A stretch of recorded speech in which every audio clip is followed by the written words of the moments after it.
Sanjay Yadav. Thank you उपसभापति महोदय।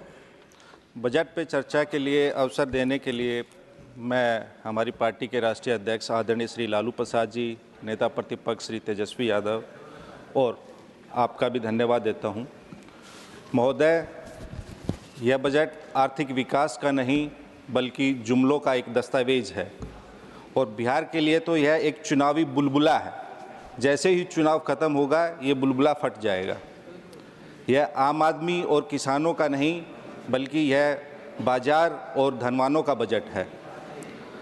महोदय, यह प्रोग्रेसिव नहीं रिग्रेसिव बजट है।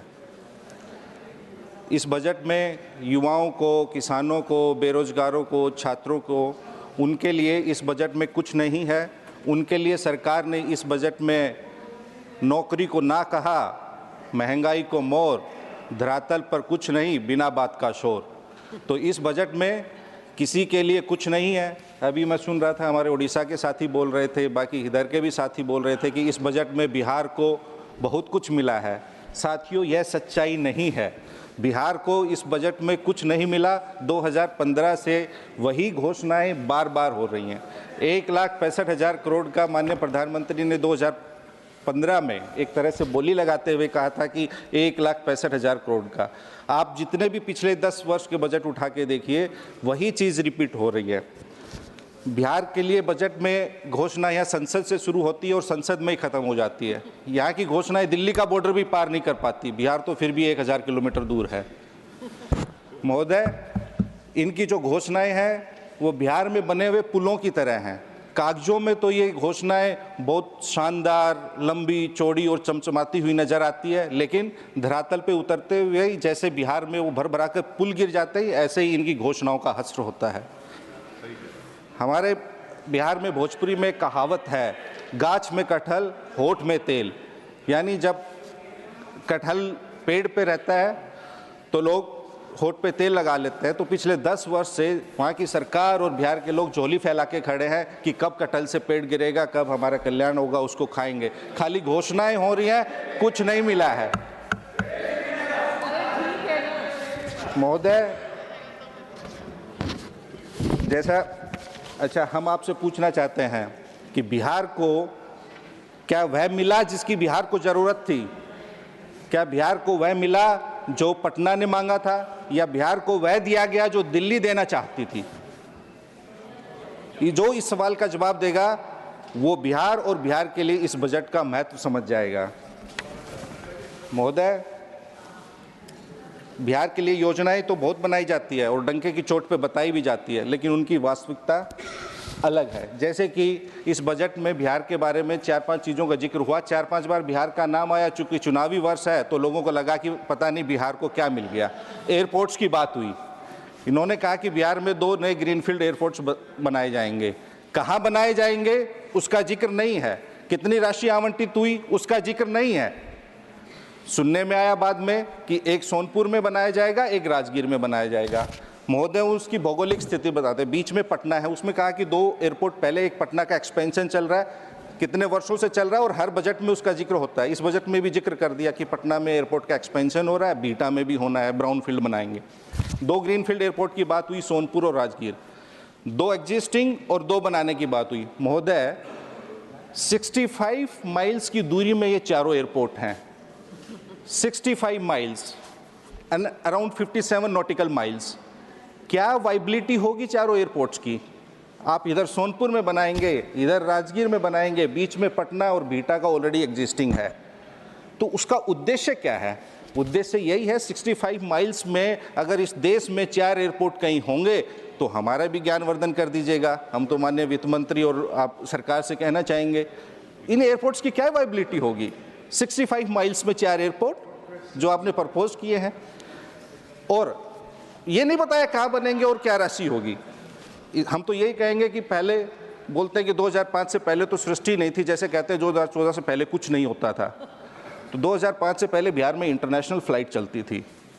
आप दरभंगा बेंगलुरु का किराया देखिए महोदय, आज भी आप देखिएगा कल का किराया 60,000 65,000 किराया मिलेगा। आप दूसरे शहरों में नई सेवा, हवाई सेवा शुरू कीजिए अगर आप बिहार को कुछ एविएशन सेक्टर में देना चाहते हैं तो। बात हुई मखाना बोर्ड की। मखाना बोर्ड में हुआ कि मखाना बोर्ड स्थापित किया जाएगा। महोदय, 23 साल पहले नेशनल रिसर्च सेंटर फॉर मखाना की स्थापना हुई थी, 23 साल से कार्यरत है। 44 सैंक्शन पोस्ट है वहाँ, 10 स्टाफ वहाँ काम करते हैं। वहाँ आज तक पूर्णकालिक निदेशक की नियुक्ति भी नहीं हुई है और पिछले 5 साल में मात्र 3 करोड़ 40 लाख रुपए ही खर्च हुआ है। और मखाना का और नेशनल रिसर्च फॉर मखाना का मैंडेट सेम ही है। जब रिसर्च सेंटर था तो आपने मखाना बोर्ड की क्या बनाना है। इन्होंने बात की वेस्टर्न कोसी कैनाल प्रोजेक्ट की। महोदय, ये प्रोजेक्ट 60 साल से अधिक समय से चल रहा है। उसमें खाली एक लाइन लिखी है बजट में कि वित्तीय मदद दी जाएगी। कितनी वित्तीय मदद दी जाएगी उसका जिक्र नहीं है। एक चलते हुए पेज 9 पे, इसी बजट में पेज 9 पे इन्होंने लिखा है कि Patna IIT will also be expanded, that's it. How it will be expanded, how much money will be given, no mention of it. महोदय, मैं माननीय वित्त मंत्री से पूछना चाहूँगा कि बिहार एक पिछड़ा राज्य है। केंद्र के द्वारा बिहार में किया गया प्रति व्यक्ति निवेश क्या है और इसी सरकार का महाराष्ट्र, गुजरात और आंध्र प्रदेश में प्रति व्यक्ति निवेश क्या है और आपने बिहार में प्रति व्यक्ति निवेश कितना किया है और प्रति व्यक्ति निवेश की राष्ट्रीय औसत क्या है, ये सरकार बताए। और इस बजट में कोई उल्लेख नहीं किया है। बिहार पिछड़ा राज्य है, लेकिन ये नहीं बताया कि बिहार में उद्योगों की स्थापना की क्या योजना है, पलायन रोकने की क्या योजना है, बिहार में बाढ़ और आपदा से निपटने की क्या योजना है, बेरोजगारी और गरीबी समाप्त करने की क्या योजना है। बिहार के किसानों की आय देश में सबसे कम है, उसे बढ़ाने की क्या योजना है। इन्होंने बिहार को स्पेशल राज्य का दर्जा नहीं दिया, स्पेशल पैकेज नहीं दिया, लेकिन हाँ, बिहार को स्पेशल जुमले और स्पेशल सपने जरूर दिए हैं। इन्होंने चुनाव के दौरान कहा था कि बिहार को नंबर 1 बना देंगे। 20 साल से वहाँ NDA की सरकार है, माननीय नीतीश कुमार मुख्यमंत्री हैं। 11 साल से दिल्ली में मोदी जी की सरकार है, लेकिन बिहार को क्या इन्होंने नंबर 1 बनाया? नहीं। आप नीति आयोग का सूचकांक उठा के देख लीजिए, कोई इंडेक्स उठा के देख लीजिए, बिहार नीचे से नंबर 1 बनाया इन्होंने। विकास में नीचे से नंबर 1 है, साक्षरता में नीचे से नंबर 1 है, बेरोजगारी में नीचे से रोजगार देने में नीचे से नंबर 1 है, स्वास्थ्य सेवाओं में नीचे से नंबर है, बुनियादी सुविधाओं में नीचे से नंबर 1 है, आधुनिक सुविधाओं में नीचे से नंबर 1 है। 20 साल सरकार में है NDA वहाँ बिहार में, लेकिन हाँ, बिहार को इन्होंने कुछ चीज़ों में नंबर 1 जरूर बनाया है। किन चीज़ों में नंबर 1 बनाया है? अपराध में नंबर 1 बनाया है, भ्रष्टाचार में नंबर 1 बनाया है, पेपर लीक में नंबर 1 बनाया है, बेरोजगारी में नंबर 1 बनाया है, पलायन में नंबर 1 बनाया है, नौकरी मांगने पर लाठी और डंडा चलाने और थप्पड़ मारने में नंबर 1 बनाया है, मल्टी डायमेंशनल पॉवर्टी में नंबर 1 बनाया है। महोदय, माननीय वित्त मंत्री 2020 के चुनाव में बिहार में गई थी। इन्होंने घोषणा की थी कि बिहार में NDA की सरकार बनने पे 19 लाख नौकरियां दी जाएंगी। कितनी नौकरी दी, मैं पूछना चाहता हूं, माननीय वित्त मंत्री इसका जवाब दे। आप 2 दशक से सरकार में है, 1 दशक से यहाँ सरकार में है। मैं सरकार से इतना ही कहूँगा कि बहुत हो चुका, अब बिहार का भाषण और राशन से शोषण मत कीजिए। 14 करोड़ बिहारवासी, युवा बिहार है, वो भी सपना देखना चाहता है। वो चाहता है कि बिहार नंबर 1 रहे। हमारे नेता तेजस्वी यादव 17 महीने के लिए सरकार में थे, 5 लाख नौकरियां दी, 3.5 लाख नौकरियां प्रक्रियाधीन करवाई, जातिगत सर्वेक्षण देश में प्रथम बार करवाया, 65% तक आरक्षण बढ़वाया। 11 वर्षों से बिहार इनकी घोषणाओं की भेंट चढ़ रहा है। अरे मन की बात करने वालों, थोड़ा अन्न की भी बात किया करो, सपनों की बात करने वालों, थोड़ा सच की भी बात किया करो। महोदय, देश में आमदनी का कोई जरिया नहीं है, नौकरी और रोजगार के अवसर सृजित नहीं हो रहे हैं। आप GDP की बात करते हैं, GDP हमारे एम्बिशंस को माप सकती है, लेकिन हमारी कंडीशन को नहीं माप सकती। मिडिल क्लास के सामने बहुत सारी चुनौतियां हैं। लोग आर्थिक तंगी के लिए छोटी छोटी जरूरतें पूरे करने के लिए कर्ज ले रहे हैं, उसे चुका नहीं पा रहे हैं। देश में 10,000 रुपये का कर्ज लोग चुका नहीं पा रहे हैं। और हमारी अर्थव्यवस्था के हालात पर मुझे यह शेर याद आ रहा है कि दीवारें खड़ी हुई हैं, लेकिन अंदर से मकान गिर रहा है। अगर इन्हें सच्चाई से अवगत कराओ तो ये बुरा मान जाते हैं। हम इन्हें कहते हैं कि आप बीमारी को ख़त्म करो, लेकिन ये बीमारी को ख़त्म करने की बजाय बीमार को ही ख़त्म करना शुरू कर देते हैं। इस पर इतना ही कहना चाहूँगा कि मुद्दतों पुरानी दीवार को कब तक कलाकारियों से नया करते रहेंगे। बुनियाद दिन ब दिन कमज़ोर होनी ही है, दीवार रंगीन ही सही गिरनी ही है।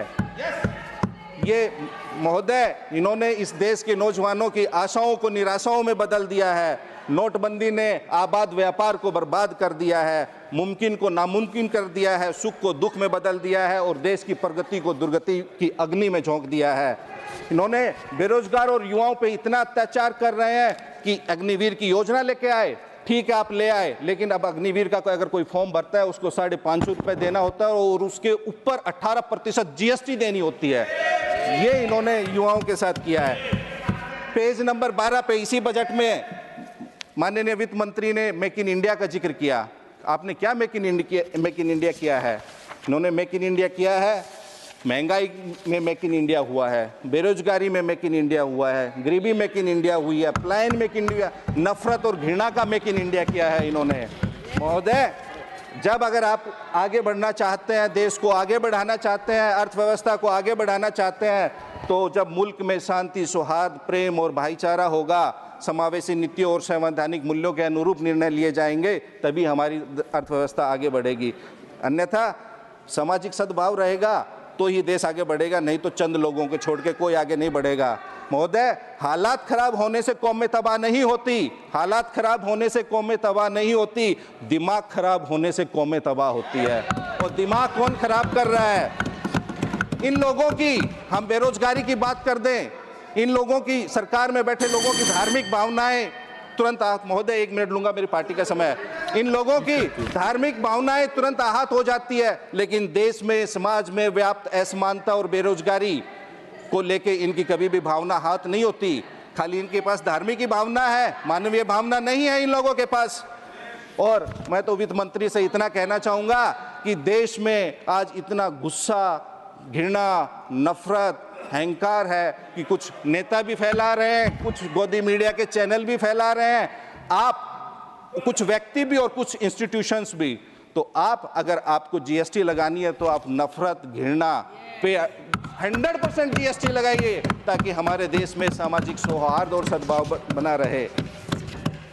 महोदय, यही कहना चाहूँगा कि चुनावी वर्ष है, जैसा बिहार के बारे में बताया गया है, हम चाहते हैं बिहार आगे बढ़े, हम सब युवा हैं, चिराग भाई वहाँ बैठे वो भी युवा हैं, लेकिन खाली आप लॉलीपॉप मत दिखाइए। जैसे हम सब्जी लेने जाते हैं तो सब्जी वाला महोदय क्या करता है कि सब्जी लेने के बाद हरा धनिया और हरी मिर्च थोड़ी सी डाल देता है ना, तो उसी में तो बिहार के साथ वही हुआ है। सब्जी ले गया गुजरात, महाराष्ट्र, आंध्र प्रदेश, और इन्होंने बिहार को वो हरा धनिया की कुछ पत्तियां, वो गुच्छा भी नहीं दिया हरा धनिया का, कुछ पत्तियां और वो 1-2 हरी मिर्च डाल दी, तो लोगों को लगा कि पता नहीं बिहार को क्या मिला। ये सच्चाई नहीं है, बिहार को कुछ नहीं मिला।